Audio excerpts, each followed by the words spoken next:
High, welcome to Emlex maths. இன்றைக்கி நம்ம பார்க்க போகிறது 12th ஸ்டாண்டர்டோட creative or PTA problem applications of differential கால்குலஸ்ன்ற சாப்டர்லேருந்து ஒரு கொஸ்டின்.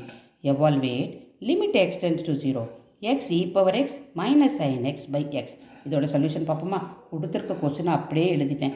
லிமிட் வேல்யூ தானே சப்ஸ்டியூட் பண்ண இருக்க சொல்லியிருக்காங்க. ஸோ எக்ஸுக்கு பதிலாக 0 போடுங்க. 0 இன்ட்டு எனிதிங் இந்த ஃபுல் டேர்ம் 0 ஆகிடும். மைனஸ் சைன் 0வும் 0. So numerator 0. டினாமினேட்டரில் எக்ஸுக்கு 0 போட்டால் டினாமினேட்டரும் 0. 0/0 ஃபார்ம். இந்த 0/0 ஃபார்மை இன்டிட்டர்மினேட் ஃபார்ம்னு சொல்லுவாங்க. அதுக்கு வேல்யூவே கண்டுபிடிக்க முடியாது. ஸோ இந்த மாதிரி வந்தால் நம்ம என்ன பண்ணணும்?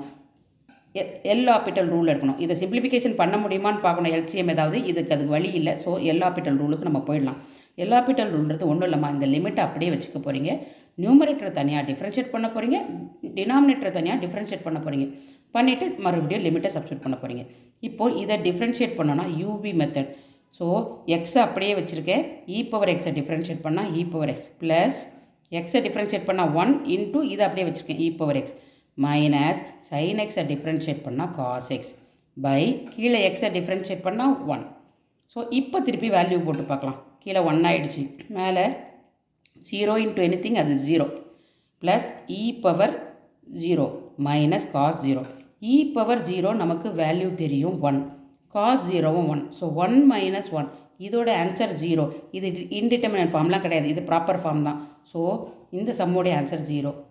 தேங்க்யூ.